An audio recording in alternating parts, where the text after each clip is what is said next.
Hey everybody, welcome to the Grace in the Gray podcast, where we use the black and white of Scripture to speak truth into the gray areas of culture. On our last episode, we talked about miracles, and towards the end of the episode, we were hinting at a word study by Ben.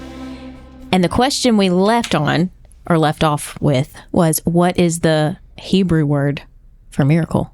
Do we have an answer? Greek word? I don't know the Hebrew word. Okay, maybe it was Greek. Okay, so a couple of things that's kind of important to note.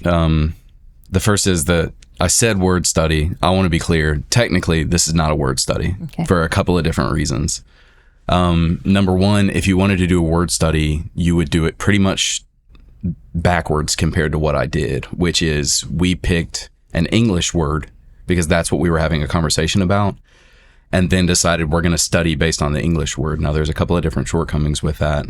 Firstly, being that a single English word may be a translation of 4, 6, 10 different Greek words, because there's more considerations to take into account when you do translation work, to actually select which English word is the closest parallel to what's the way that Greek word is being used in the sentence structure by the author, in the context. All of those different details are at play.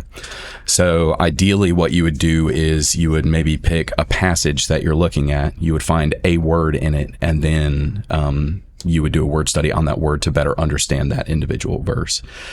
Now, maybe you could call this more like a topical study since we're looking at miracles. And yeah, I found a bunch of interesting stuff, but do you want me to just like jump right into it, or what are we? Yeah. I feel like you already have, so continue. Okay, so I'm trying to think if there's anything else that's like important to keep in mind. I think I have notes here. This is not structured very well, so I may jump around a little bit, and you guys please feel free to or ask any questions that you may have, or object if you hear anything that you don't agree with or anything. Objection! Let's see. We need a buzzer. All right, so the first thing that's important to know, again, because of the way that we did this not word study, is that there are actually, in this case, multiple Greek words that are translated in many translations as miracle or miracles. And the two words are semeion, which is a sign. It's from a Greek verb that semeion, which means to indicate. So you almost have, think of like a literal sign, and you're probably somewhere on track. But even in the NASB, it's once translated as distinguishing mark. So it's something that indicates an identity or something like that. It has that force. Do you have, I'm sorry, just because of where my mind is would that be a word that's used, and I know you're probably going to tell me you don't know, but I'm going to ask anyway, would that be a word that's talked about or used when we're talking about the seal, like Revelation 6, like for... Ooh, I don't know, but yeah, I can find out pretty quickly. Yeah, that'd be cool. If we get to a point where I'm not talking for a moment, I can look it up real quick. But the second word that's used is a word called dynamis, and this is a word that's kind of tough because it has a really broad, what you would call semantic range. So dynamis most of the time is translated as power or ability, but given the context that it's used in, it's sometimes translated as the word miracles. So it's what it sounds like. This word has more of the force of like ability or like special powers almost. I know that probably sounds silly, but that's kind of the force of that word. Were there specific miracles that use these two different ones? Like whenever you say that word, talking about power, I think about like power over nature.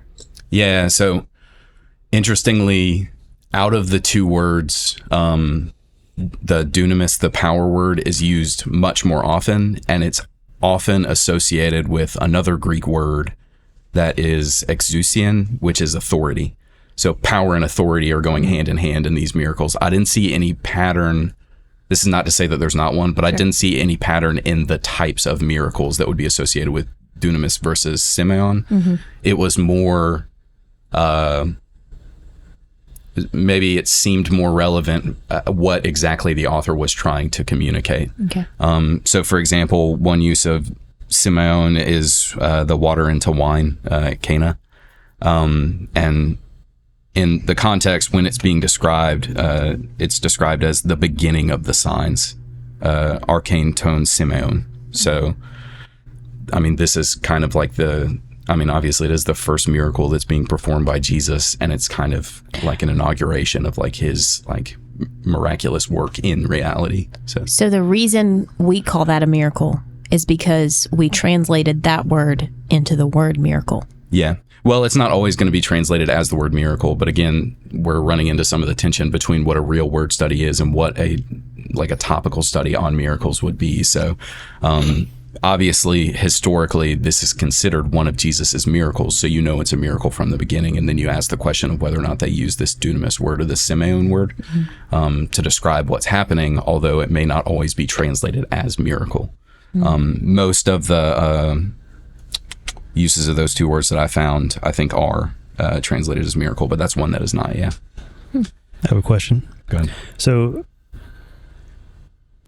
between the different authors, do you find like John, whose agenda was so that you may believe, here are signs and wonders that Jesus did and showed us, does he, or any other author for that matter, lean towards one word over the other? The interesting thing is how, for the miracles, the wording is remarkably similar, like almost verbatim word for word between the different gospel accounts. So obviously, well, I don't know how obvious this is. I guess I shouldn't say obviously, but obvious to anybody that has done the word study. Obvious to me in particular, no one else. No, this is more of like a general biblical studies thing, but there's a lot of scholars believe in this thing called Markan Priority, which is the idea that historically Mark's gospel came first and was based off of what would you say, like an orally told story that happened over years and years after Jesus' death. And then a lot of the other gospel writers would reference Mark as they write their gospels. So there's plenty of reason to believe that they would have looked specifically at Mark's gospel first for a lot of these miracles. But yeah, the wording is remarkably similar from one to the other. And that makes sense because the miracles would have been a significant enough part of the narrative for them to want to be accurate to what happened. So they would have referenced other materials. They would have referenced eyewitness accounts. And I'm not surprised that they were really meticulous in the way that they worded those things, because they did want to kind of portray the same truths that come out of those actions. So yeah, I didn't notice, at least in my study, and it was by no stretch was it exhaustive. I didn't even look at all of the miracles that Jesus does. But I didn't notice any significant deviation between the gospel writers that would indicate something specific about their goal, which is weird and unexpected, because in most of the other writing that the gospel writers do, you get a lot of insight into what they're after or what they're trying to communicate based on what they include versus what they omit, based on the specific wording that they choose. But yeah, very, very, very similar wording from one to the other. In fact, yeah, so when Jesus heals a leper, which is in Matthew 8, 1 through 4, Mark 1, 40 through 45, and Luke 5, 12 through 14, the wording is almost exactly word for word. And interestingly, and I'll talk more about this in a second, but there's nothing explicitly referencing it as a miracle, because if they're describing what happened and it's clearly miraculous, there's no need for somebody in the narrative to come along and say, wow, a miracle. Like, look, it's just not, it's not necessary. Yeah. They've just described it. But obviously, again, historically, these are episodes in the Gospels that are classically recognized as miracles because of the way that they're written.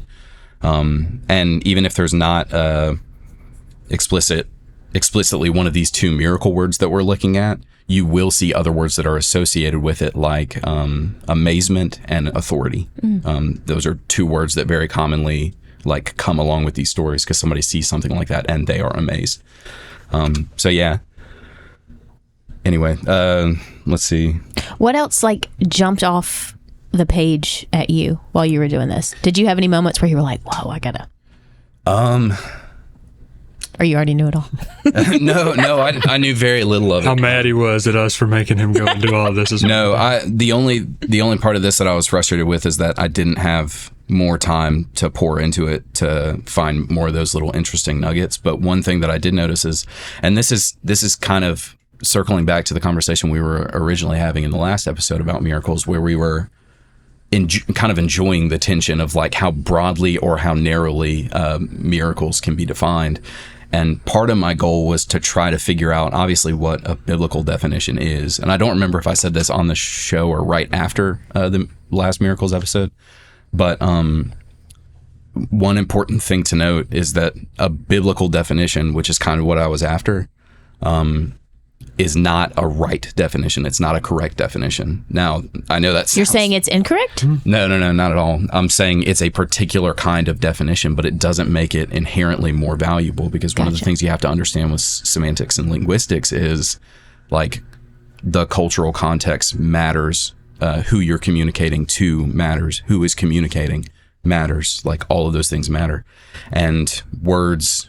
Again, we're looking at an English word, so it has its own etymology or history of how it's developed over time, and it's being used in one culture or another. So if you're Catholic and you use the word miracle, it may mean something. In fact, it does mean something very different than maybe if you're like a Baptist, or if you're Reformed, or if you're, whatever type of Christian you are. Miracle would mean something different to somebody who's religious versus irreligious.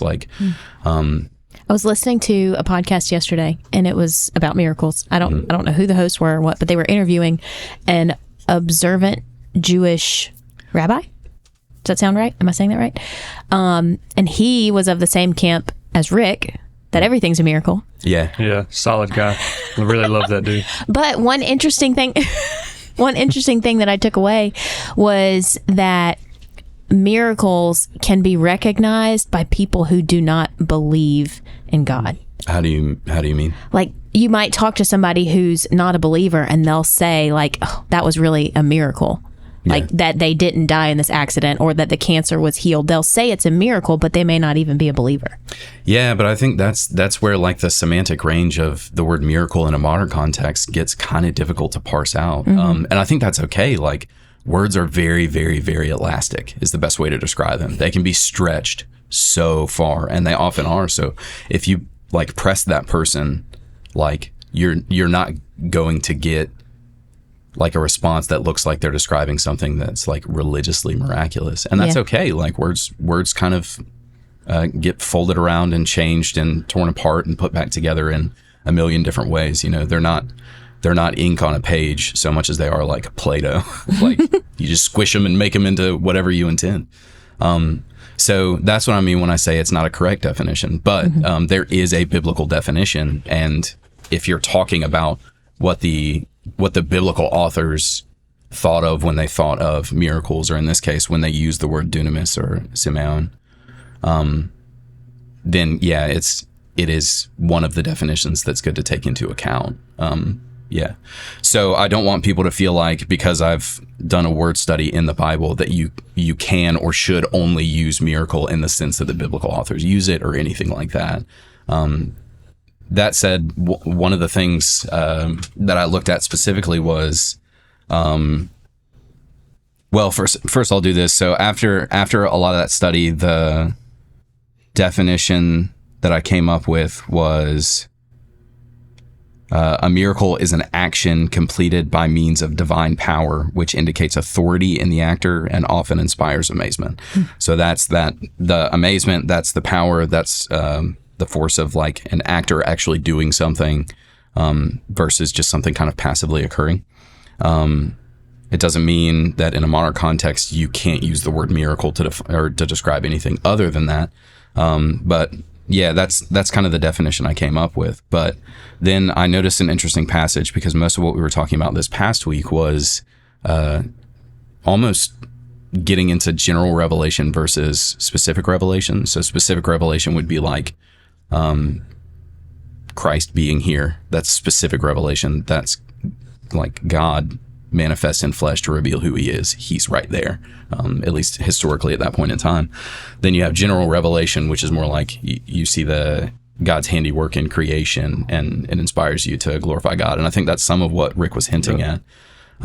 So I was thinking to myself, okay, so they're using these words very specifically to describe Jesus's miracles. So what word do they use in a passage like Romans 1:20, where they describe the handiwork, God's handiwork. I don't have that pulled up right now, but I can in just a minute. So Romans 1:20 says, for since the creation of the world, God's invisible qualities, his eternal power and divine nature have been clearly seen, being understood from what has been made, so that people are without excuse. So you have the word power, and it is that word dynamis. So it got me thinking, well, what's the deal? Does that mean that the idea of the miracles that Jesus are doing versus like, or alongside this passage are like, they're conceptually the same? And I started wondering, well, why is it? Because I looked at a parallel Bible where you see like translation after translation of a single verse, and not a single one of them defines it as or translates it as miraculous. They all translate it as divine power. And I think one of the things I realized is, at least for the biblical context, one of the things you have to be aware of is, I think it's called the Semantic Range Fallacy, which is where you assume that a single use of a word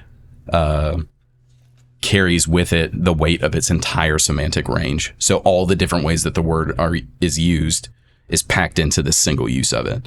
That's not the case with words. Usually when we use words, we intend a particular meaning, and you can usually parse out that meaning by the context. And the thing I noticed that was different about this word, or this use of the word dynamis, is it's not describing an action, it's describing a quality. So it's a quality of God, eternal power, versus like this power that's being done, which is kind of that's awkward, clunky phrasing in English, but it's sensible in Greek, which is often the case. So I think for the biblical authors, I would still make the argument that like they're describing something that's particular and miraculous in the classical sense, and not the more general, like everything around you is a miracle. But again, that doesn't mean you can't use it that way in English. And then I have more stuff, but I know we're running short on time, so I don't know what you want from me. What do you think? You think we can do another part 2? Or this would be part 3. Yeah, I mean, there's always more to look at. I know I've been droning on. I hope it's been even remotely interesting. Yes, Yeah, for me, sure. 100%. Okay. Yeah. Also, I need to recant something I said earlier. I said Revelation 6. It's actually Revelation 7. So Okay. sorry if you're going to look that up. It's Revelation 7. I am deep He's in the throes of rabbit hole, Revelation. dude. So Why are you in Revelation? because we're going to teach through it and work through it verse by verse in a devotional format, and then kind of concept by concept, big picture by big picture, almost vision by vision type, looking at John's letter I'm excited about that too. this summer. So It was unbelievably smooth. What a plug. We walked right into it. All right, guys, thanks for listening. We'll talk more about miracles on the next episode in 2 weeks.